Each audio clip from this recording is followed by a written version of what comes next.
Yama Ghana for yina kwaba na yama mo atenase emra kasebo no eso afi emu enchiremu enie. Anre ho sabo ayede eso mo Ghana for na awie yi ewo yeprem to breka kasebo no eso me pachaw. Se utum nika na so ba yen Facebook no eso a eye DLFM 106.9. Yekita videos and pictures of Inogan. Wusha enhwe wi wani nso a enye ye free sansam a yede eba no ebia ni enya ye papa na yede ho videos no so ebe to Facebook no so na so atimi ahwe bi awe ho samo ene se abrantie ba ko afa na wawie senior high ebie na abre ho samo ene se yakase wo hia ne kwafri kwan mu wo ya kire se ni wo na awe ho ye pa na amanebo no ekire mu ese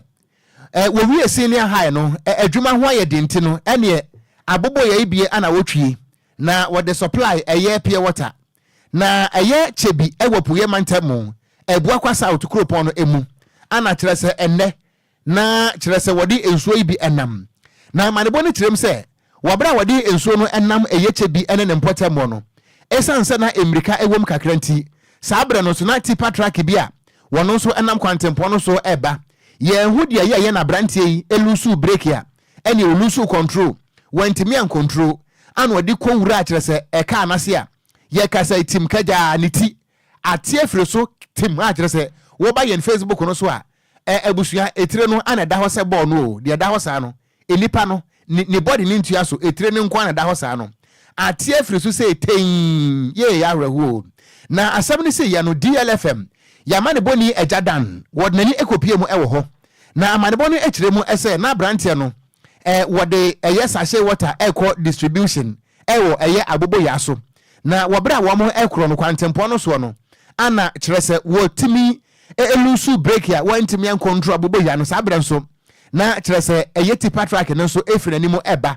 na no na eye pragya no ebufa so be se mprensa emuni muni ya na ekowura eye tipa track na sia atiniti efiri so saying eten ewura diname yey ehu mi ko pe bibia bedi ene me beye den na nam na busuan ba yen Facebook no eso a picture no ya ne black and white efiri se wani kuraje sa no ntime hwe eno nti ne friend videos and pictures of Inogan no etire no anada ho se South Africa for Jabulani case 5 no anada ho yi na ejada no ekire se sadi ewo ni siba no ye papa akwada afi no wawie senior high a wo bobra kakra sese kwafiri kwa muwo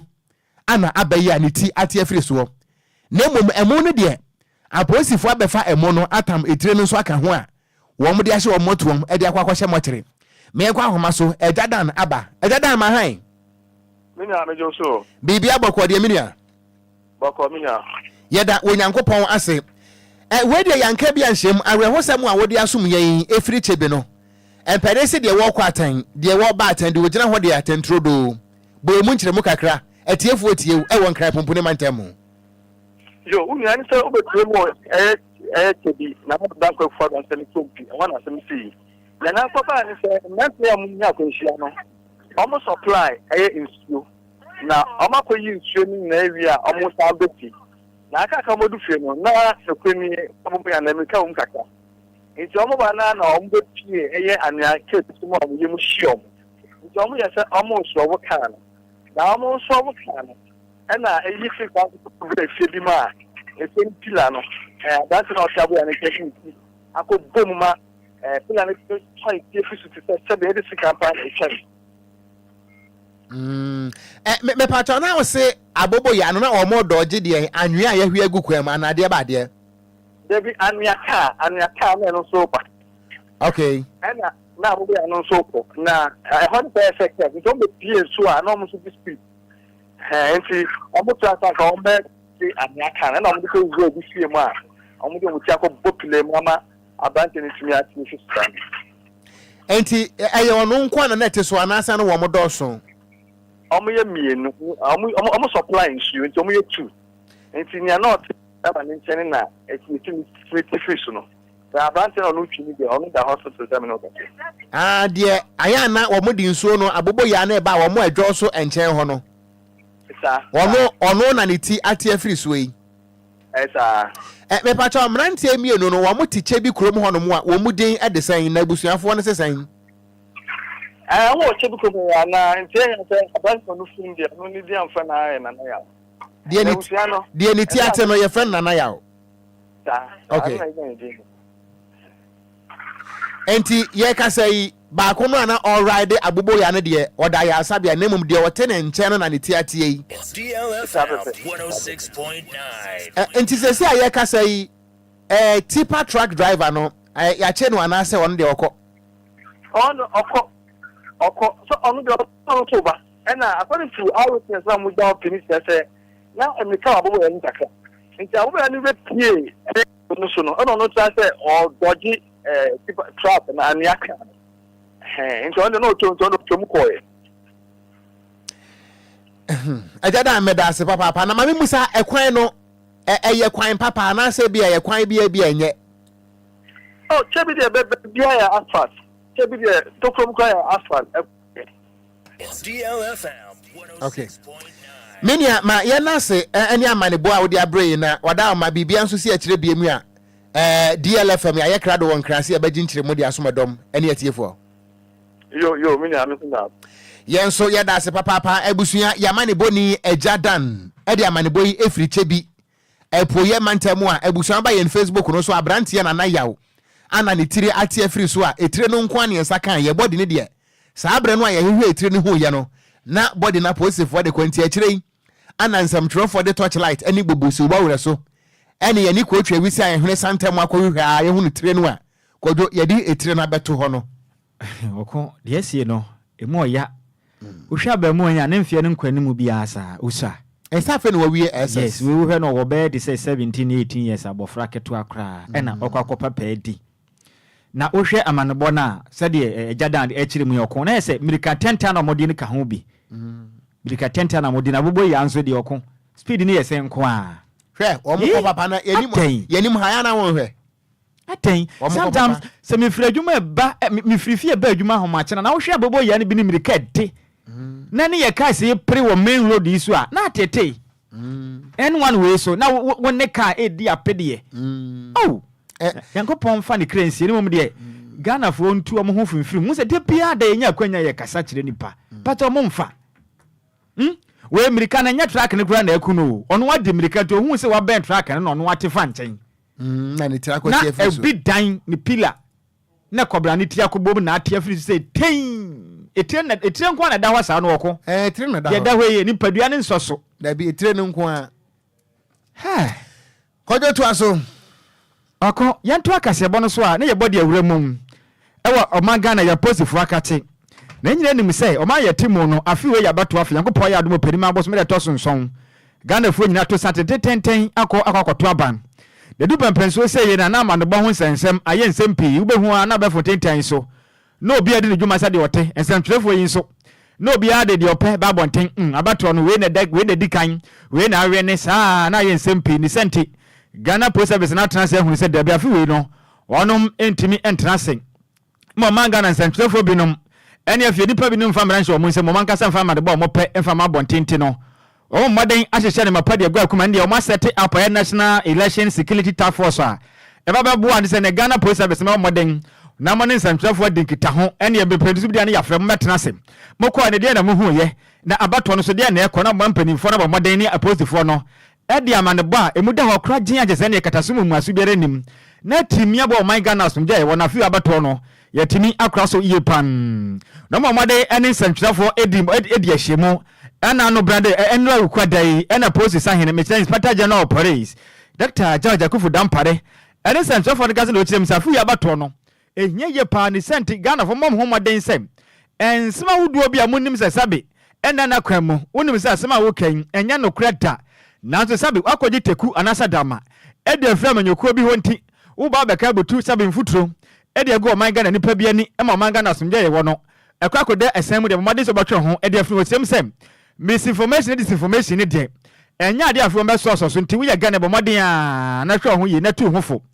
efizi wan hwe ne ye na positive na chewa wa so betuma ye hyepan eba Dr. George Akufu Dampare ne kasa mu no san kyerem sem anamo ye na mu to no sabia mo siri fefefe sa no ebetimi abo ma etimi afa jezo manga na nsentwerefo baburu nipa baide se wo ha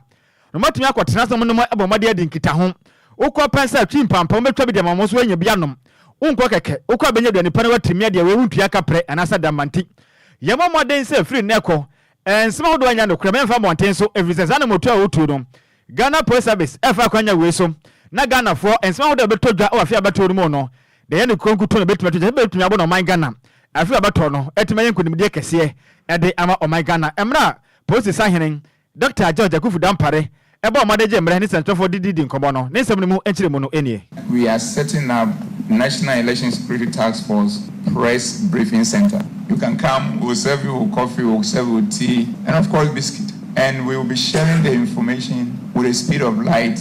We are currently working with the telcos to assign to us a dedicated number that will be used in this room. Wherever you find yourself, when there is a situation, you can, through calling that number, assess myself directly. We will be able to be dealing with multiple issues at the same time, because as soon as it comes, we will then refer, a commissioner will be on it. We may call a general secretary of the two parties or national organizers of the two parties. We will call an agent of the parties on the ground, and we look at the issues. So the people who think that they can probably come out with making statements to intimidate and do all that, we want to tell them that life will become very uncomfortable for them. So they shouldn't even try.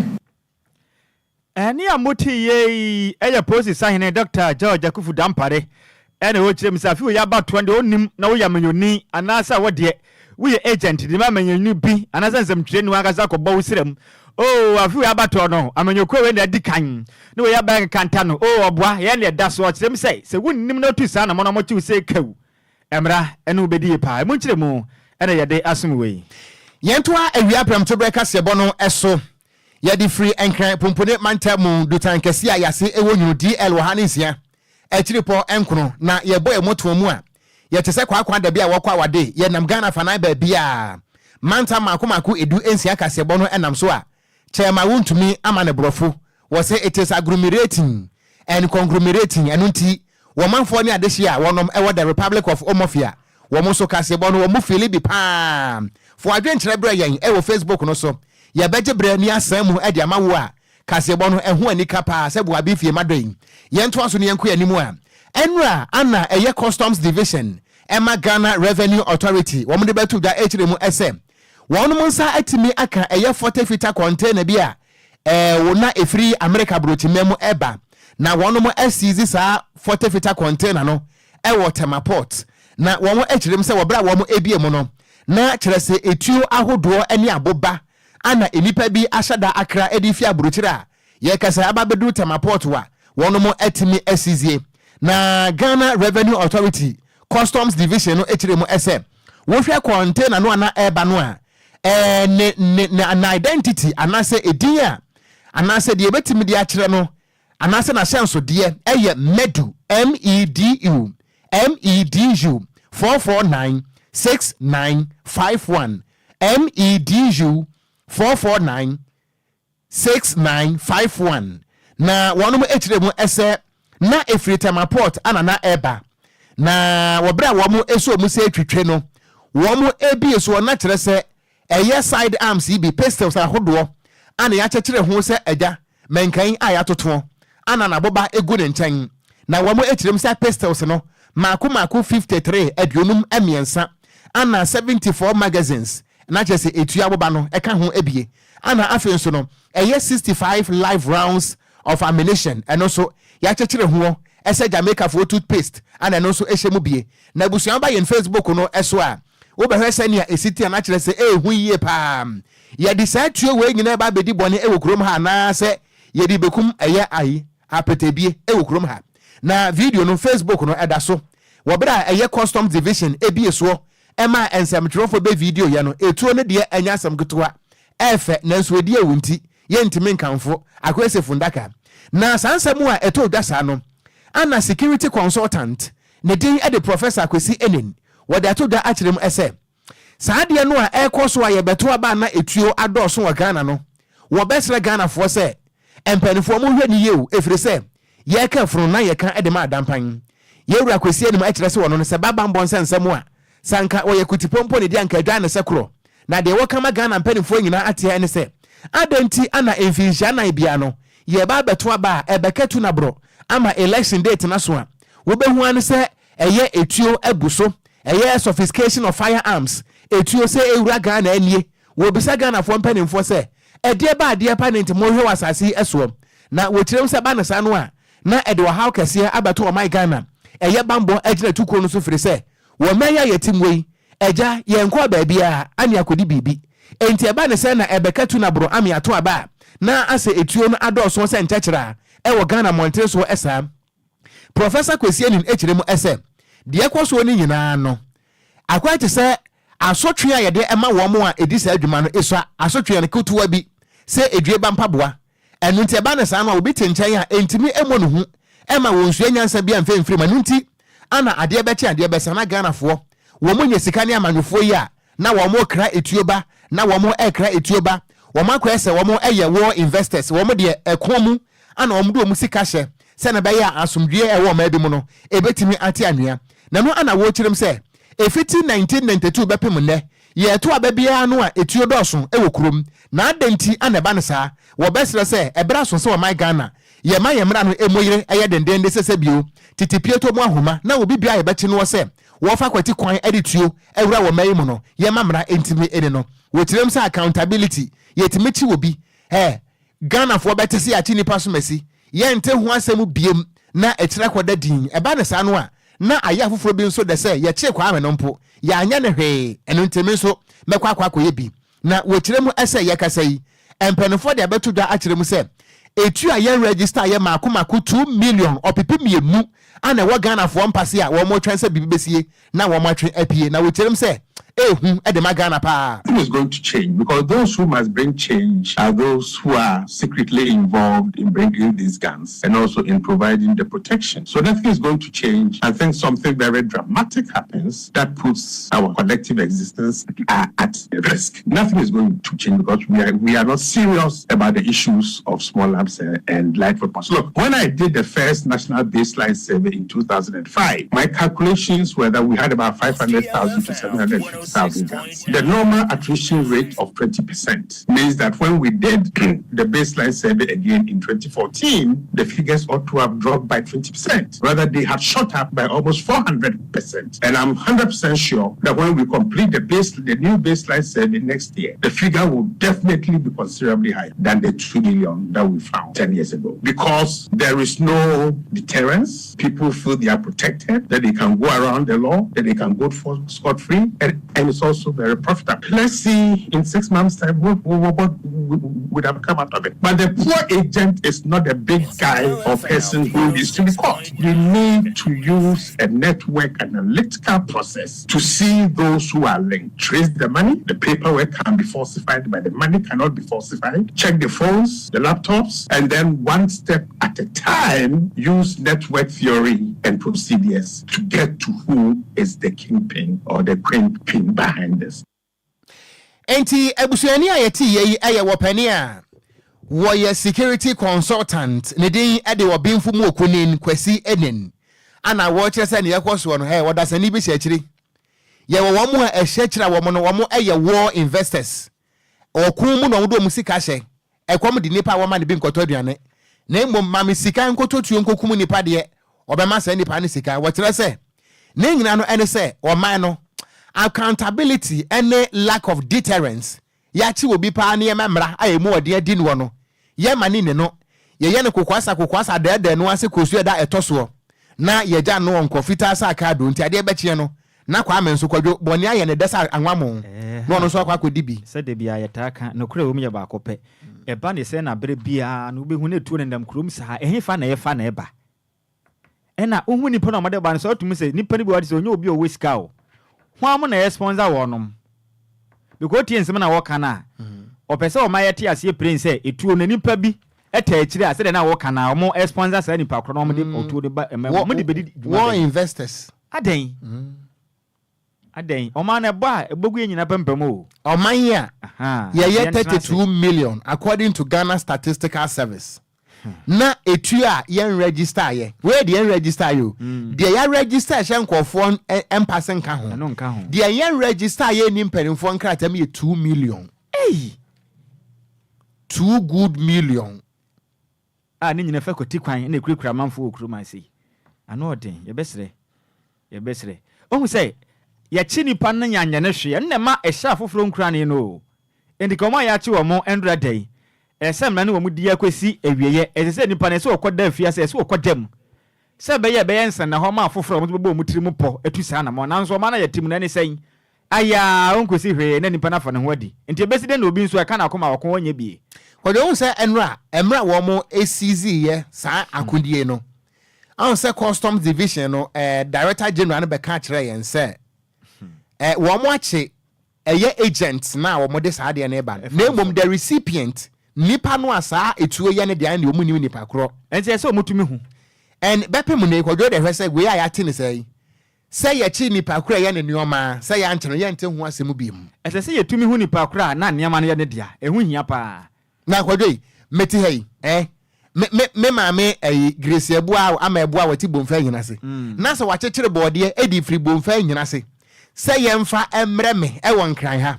na se eduru Apedwa junction ya hwehwemu a hunu se wi ehyem driver ni no aye che no mpacho driver ni ntimi nkyere ba bia woje niam ne free ah obekire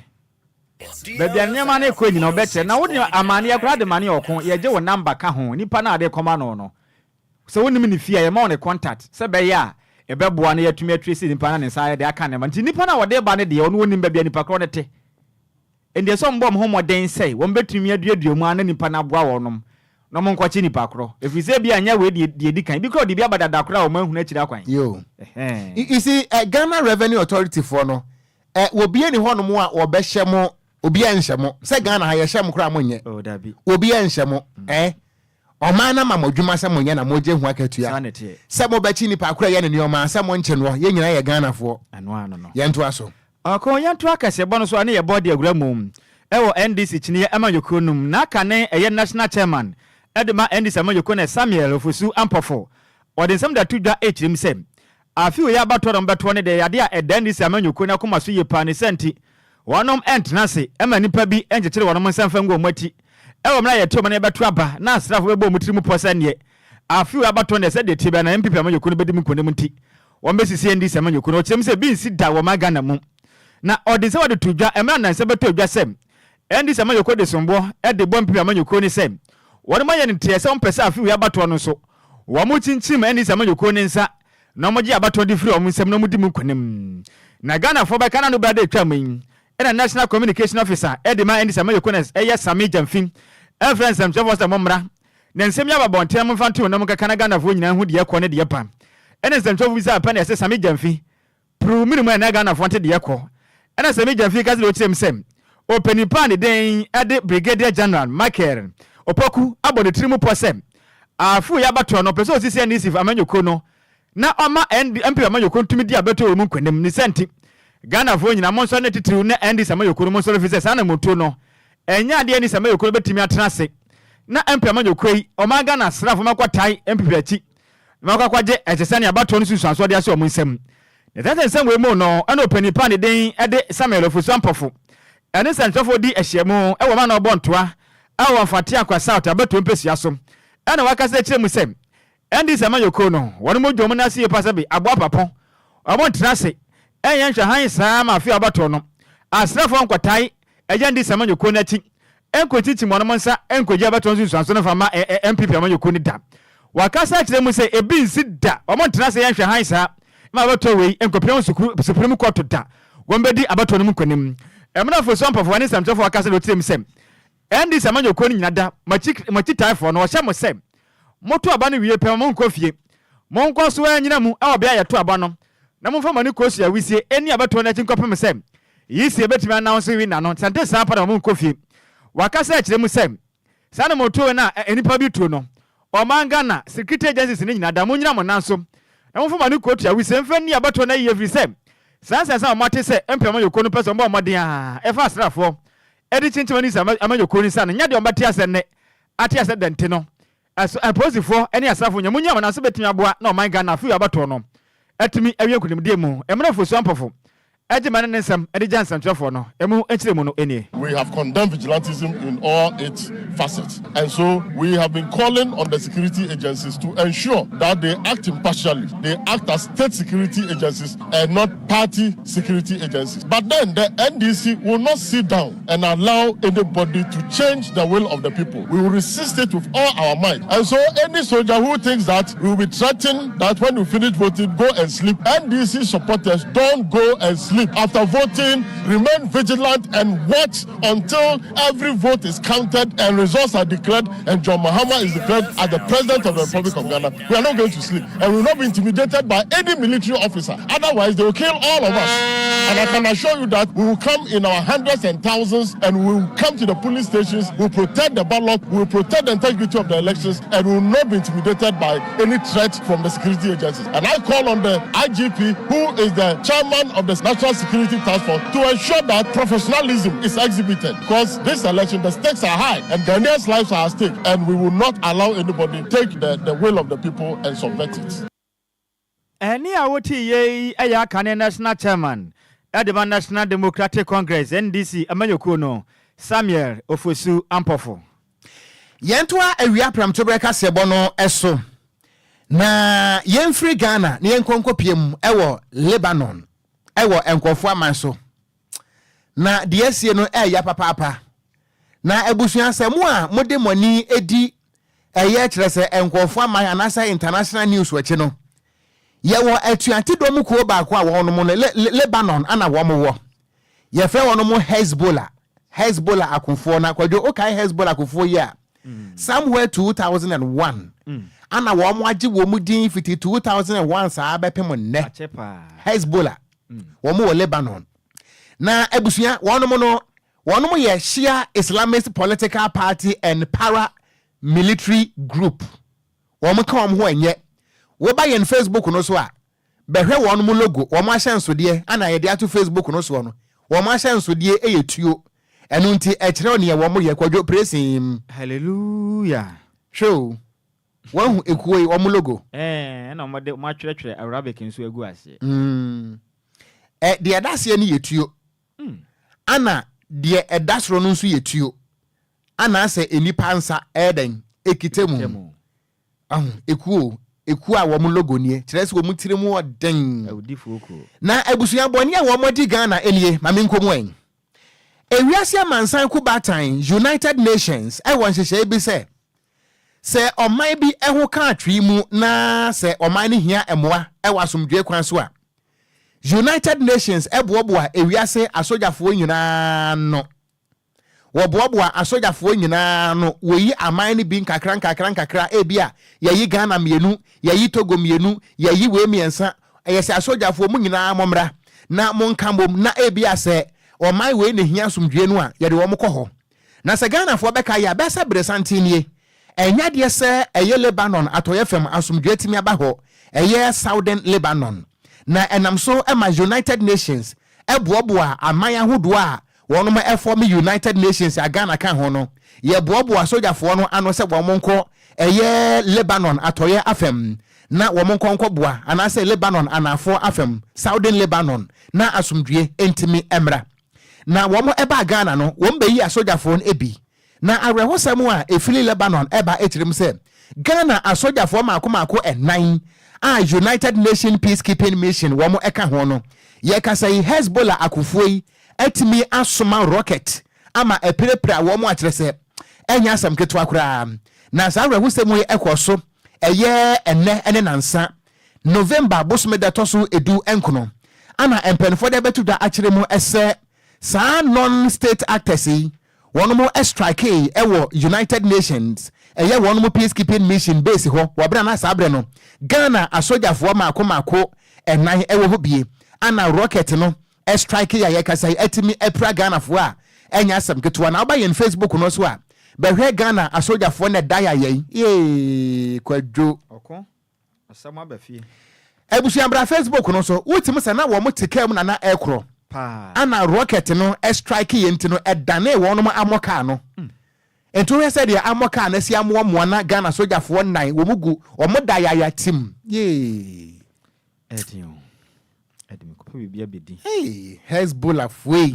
Mo ha adwen pa. Oh. Enti abusua wo ba ye no Facebook no so a ye mompa ye ho ye mompa ye mabambofo no na wo mo so bre o wo mo bre papa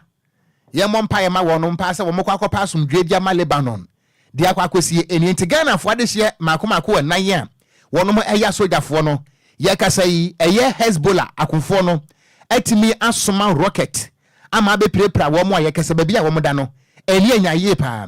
na sanse mo nyina no etodwa na United Nations Force in Lebanon one mo ana de sansem we eba tu edwa a wo mo echirim se Hezbollah for no eheda target wo mo base no ana wo mo soma rocket ne se enko na enko di dwuma etesa na Israel Defense Force IDF de abetu da achirim SM Hezbollah for no wo mo launch two separate rockets ana kire so wo mo shada soma ye we mfa benkum na we mfa nifa na mo nkoka Ghana sojafo ni hemfimfim na mo mpra wo no mokra na no ana aba beto dwa se United Nations brofo no so Kwadwo ba menya botra ansa na menka na ha mipedi no ye mipedi no ati afem Kwadwo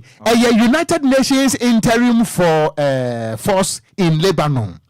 United Nations Interim Force in Lebanon. One more Kwadwo kan okay say aka say ezue mo Kwadwo praising Hallelujah. And United Nations Interim Force in Lebanon ade abetu gachirim say rocket makomako adioson 70 any drones makomako adioson ana Hezbollah for na esoma yese enko eye central ene northern Israel ne nkonko di boni etesa no nti sabre na Ghana asojafo yinso no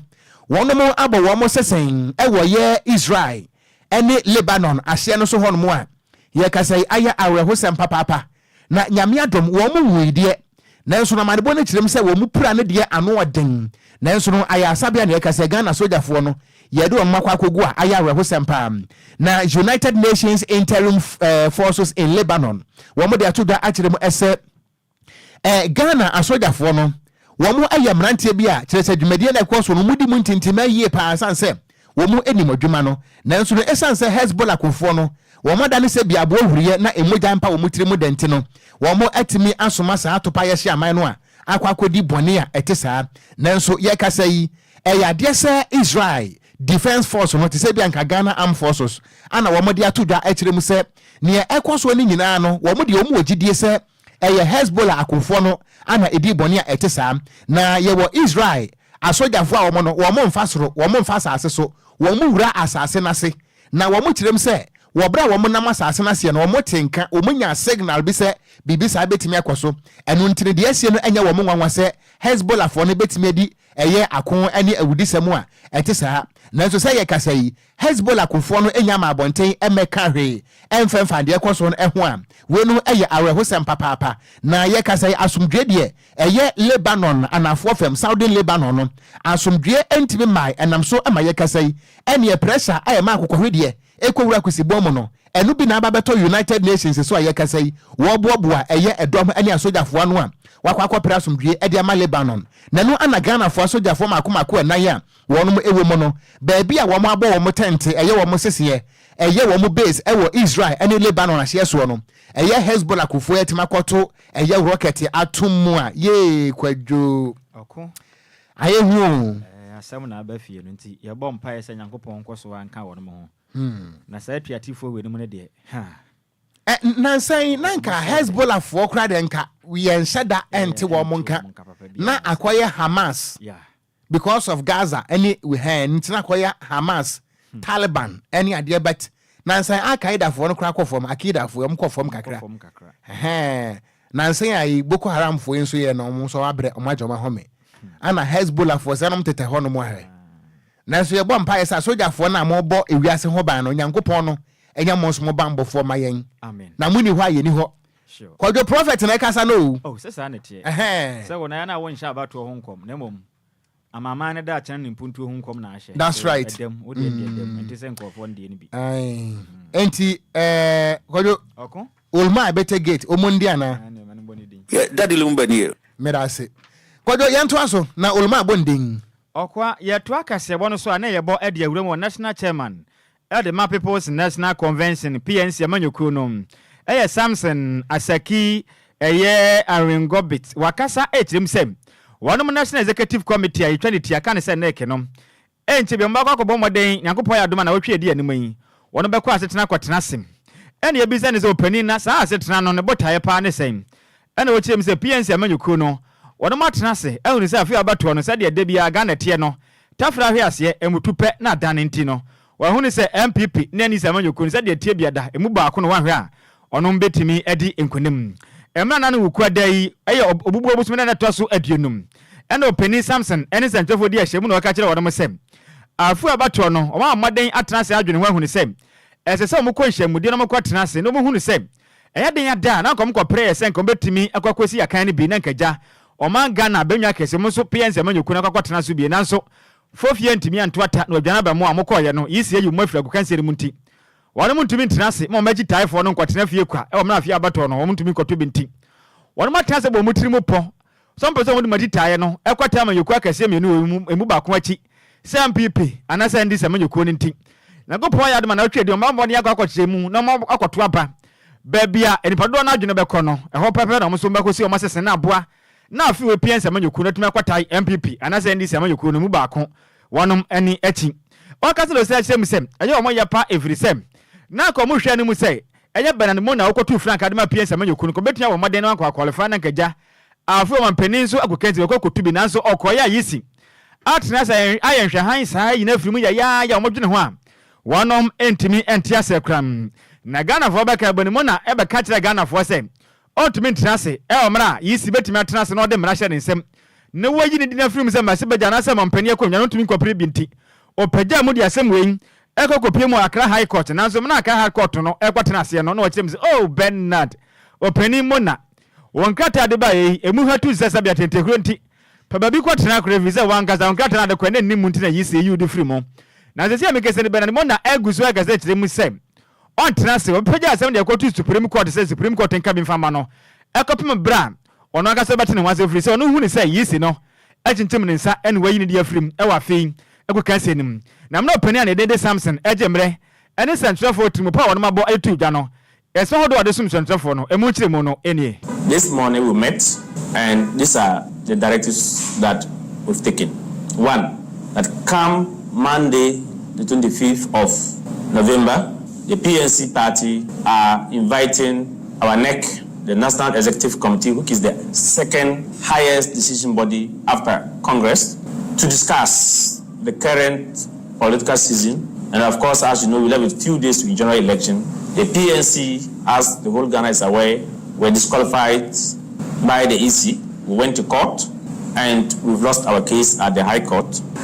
We met as FEC and the leader appealed to continue the case at Supreme. As we speak, the case is at Supreme. However, the national executives think that there's a need for us to invite our NEC meeting come Monday to discuss and take position or take decision for and on behalf of the party so far as 2024 general election is concerned. We are by this FEC meeting directing the Deputy General Secretary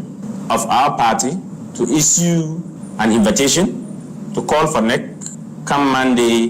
the 25th of November in this right venue, the PNC headquarters here, Ababana Johnson here. I wish to use this opportunity to appeal to all the rank and file of our party, the regional executives, constituency executives, party faithful, that the PNC national executive will not sit down and allow the 2024 general election to come and pass without making a decision as to where we want to go. We are by today open up for discussions. Ni awoti ye national chairman at the Ma People's National Convention PNC Amanyuku no ne den at the Samson Asaki Aringobit no chim say said ya de na kwane de said ye tebia MPP ni NDC o ma kwatai ba ko achi emu nkyere mu na ye de asimwe yentoa awia pramto breka sebo no eso a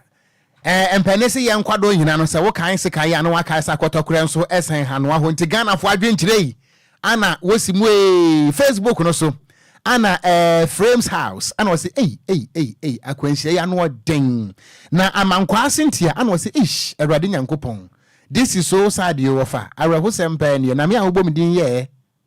me won fancy amankwa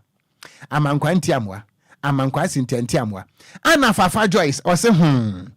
makuma kura bubu na dia kwanhia be ya brantie ya na Lucky Jackson ana o se my heart what a painful exit Erade hu ya mobo pa o my Ghana ana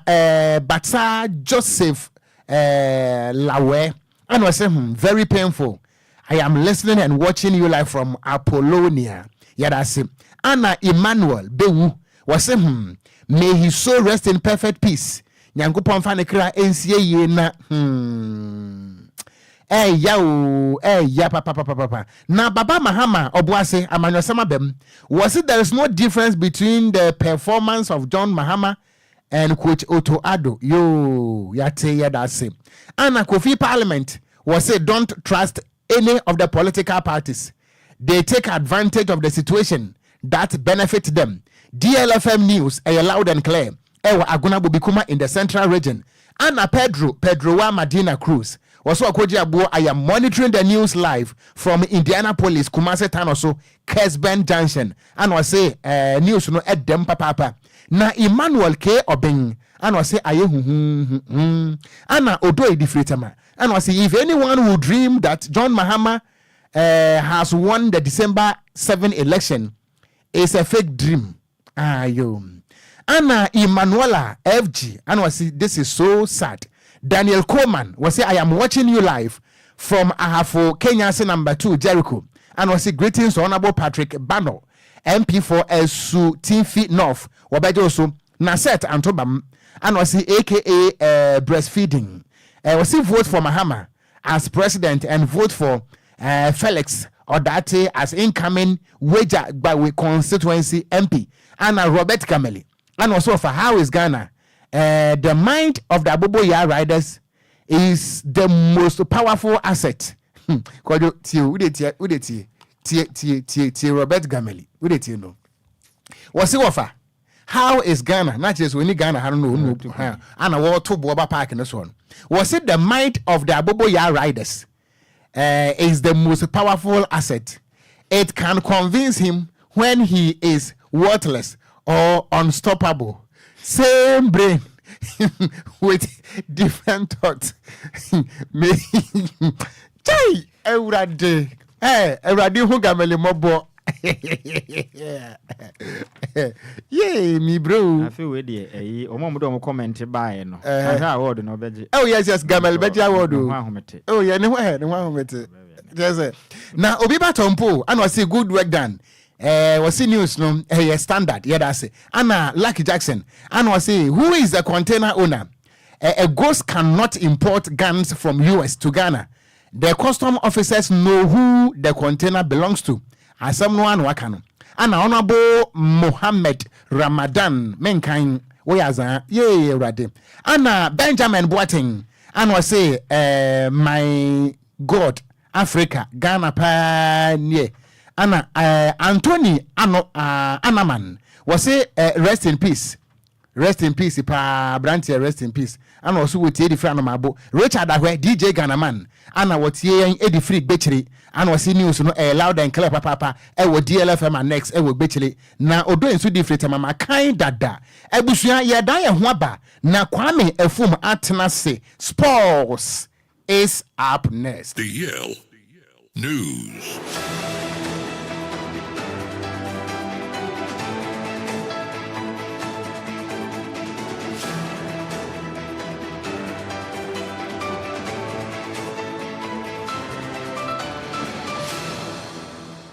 Abusia mema wa kwa ba informa DL 106.9 FM agudie mre na asu mema wa ha anopema wa kwa ba bio media megiso de Kwame Efum me na medi sports ebe na awie na mebuwa force ronko apakan GH ayenso an this year the blessed king ono akruche nsem ni ode ma mede bro na awie na me chance fi ankasa yemem Ghana aha sports me wi na mede wa fa plane fu ekọ kosi broni akrom me shall say for the Black Stars of Ghana. You see, Abua Osno Tofoma, Abu Bia to me, a trying to be intimidu Kumasi straight. Now, Black Stars won some PAP and the vice chairman out that NPP manifesto committee. So, Nana Akumia Eden and now to me say, Obia Kasi Yampamu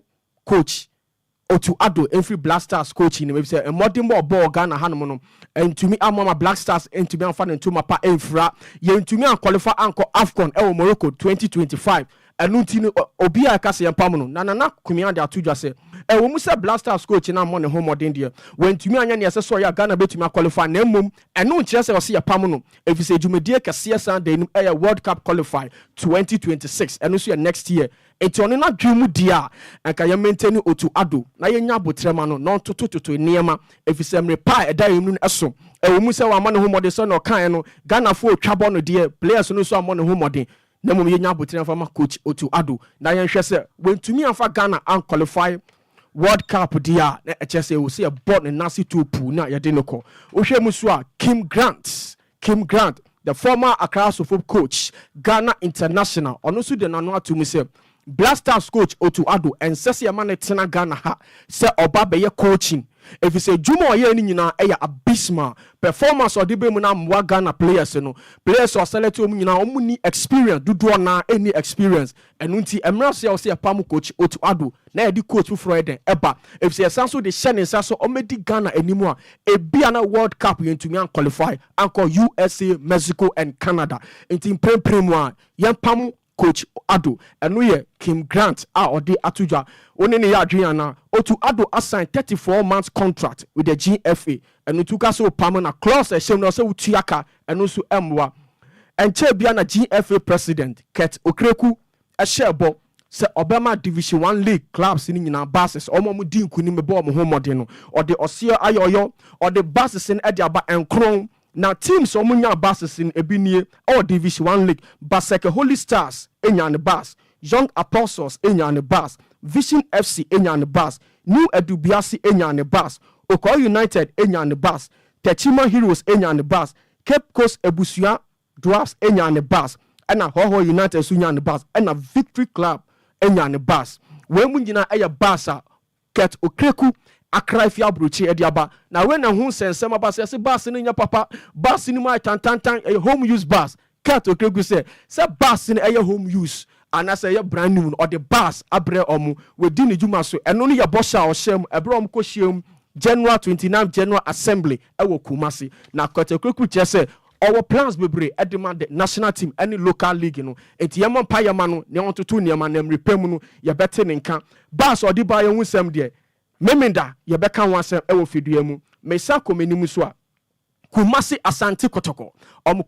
coach Dr. Prosper Nate Ogum or the teacher say ni players ni modern bono nanse enkoye kra aye bibia wo ho no mo omo about 5 matches atoaso omo lusu 4 solid matches I draw 1 pair. Nanse ya Omni Nations FC kushia omulusu 2-0. And no chese Kotoko performance no enye ekofom nemum achianso emuye sana penyifo eka inti coach Prosper Nate Ogum se obeto to enema eye ediama Kotoko emprempren na eno ena Kotoko be fa ntuma pa efra na Asante ene Ghana ebete de meno kase na wotwenwe yenso Kumasi Asante Kotoko ebehia Eduana FC Nana Ajima Bedu Park. Eti Kotoko fans nya koma kuma ento omuyam. Eniema nkoyem akotoko. Usha league table nizo akotoko at the 8th position ewo 15 point. Nanso coach Christopher Nate Ogum se obeto to eniema edi ama Kumasi Asante Kotoko. Ama na watching ewie yo metumi ewini omo match a edom no. Na mo match ndo num pefese match ni mu odin. If say Eduana FC enye bayera edafom. Ni nyina gina Empire Akotoko team no ebebo ediamom any supporters ebebo ediamom Black Stars Management Committee ye dissolve Ghana Football Association Executive Council e dissolve Black Stars Management Committee esa performance omo perform ye up AFCON intino empenyufo abo omonasi to pay so omonko na emrepem no Black Stars Management Committee dissolve ye de foforo ebeba isi ameno kase de afa na GFA Ket Okreku ebetena so ne na pamfo na omo invite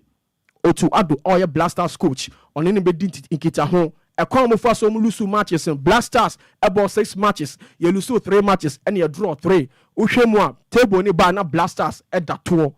yare yentumi an qualify anko Morocco 2025 we nyina ye niema Black Stars anas GF mpanyifo ebedi hu nkomo na omuni coach na tenase no che dekudinti asa nyoma we nyina esifa e bae ebi musu che se backroom staff no nyina any coach Otuado yam pamo na omu free Ghana enko if say juma de mo no ntumi anya omu juma no ye decision be take effect November 27th 2024 eho ene ebi say eye no kore say Blasters management committee ntumi am omu ho modern emre ne krabia na ebekire ebusuami na ne manyi enko bibi fufuro so a foreign news na me di bro Manchester United episode almost sign 3 left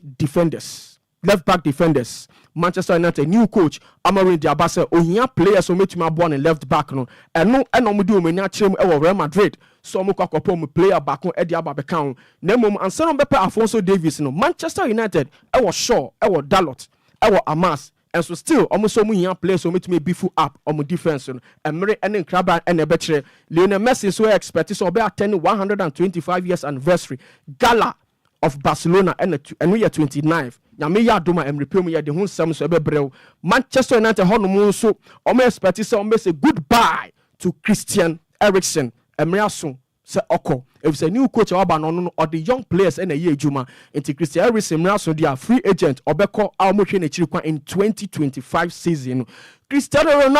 Ronaldo asamba biom Netflix e feature no live into one Netflix obo Ronaldo emre o share ne ball ase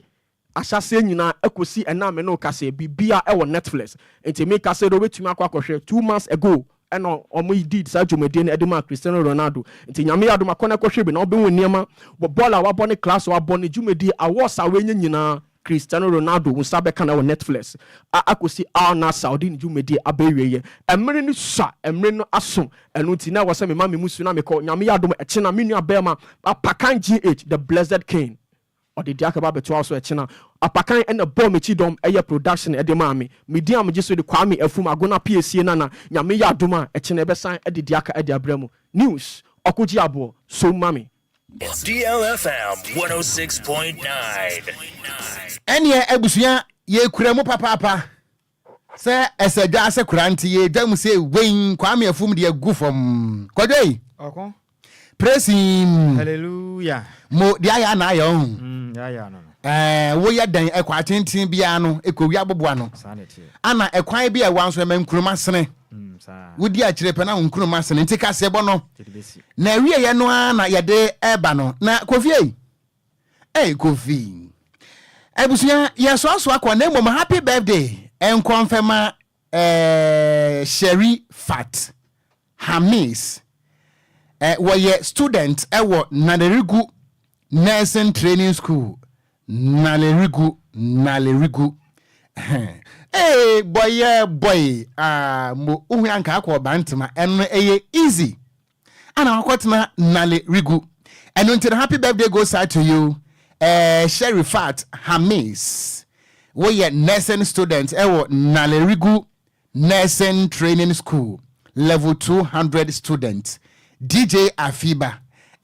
Afiba ekwapem nof no pa mpiadie na Nalerigu so Kofi Kwadwo betatu abaya no hofe pa ansa empenisi minim ha no anya sesabo a na ye kom Enuntino happy birthday goes out to you Sherry Fat Hamis Nalerigu Nursing Training School level 200 students we ya nurse abe won pen photo hom pane nyame won sha papa we every DJ Afiba ehonomo a yede ema wo and once again police woman Inspector Dora upon birthday and until happy birthday goes out to you police woman Inspector Dora upon domestic violence and victim support unit Dofsu headquarters Accra. Anna what that's way beautiful Dora, beautiful upon beautiful police woman. Anna beautiful Inspector Dora upon happy birthday goes out to you, madam. Nyame wonsra papa on behalf of the police service in no. Yeah, we show happy birthday. Police woman Inspector Dora upon nyame wonsra papa na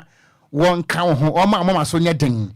na wo ma ho ban wanya kanea eniwanim wachi na wanya obambofo won tu nansi ye enjoy your new age to the max happy birthday to you policewoman Inspector Dora upon Dovsu headquarters Accra akenkanfo mienu edi ameje so eye gangster katia meeting kura wo Okogyeabour Ocran Nhyiraba Kwadwo Sammy B Kofi Taylor de ko Facebook no eso na Kwadwo se nyame adoma wo chena yefiada o se no krasem muntiso nim de mebeka no na de me yawe na adwan de mene na di ho nkomo asie kura nti no na yakopo ya adoma chena enkasa wo mpon show no de na bibia abedwa dada o se isi de yapama ya konti no are yankopon ya adoma echena from awia don ba kokko pem se bebo no miensa no onya asoro nkonwa so pe onhia mu akire wo enti ya da na kwan mu enti na najwa ya we se wo chena Friday obedi mo oh na de oya we obedi mo sa ampese mu oya we enya oya we asam fasi so obedi mo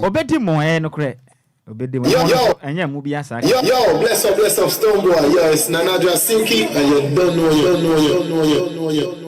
enti emo na eba no ho ani je nkwan no urade enti abusia ye koye so na najwa ase okay ene ne mpamfo kwame yefum ana afenso no sexy journalist won be taking konwa ne back na afi no wo de yawada compound no atoa mo so DLFM is up next.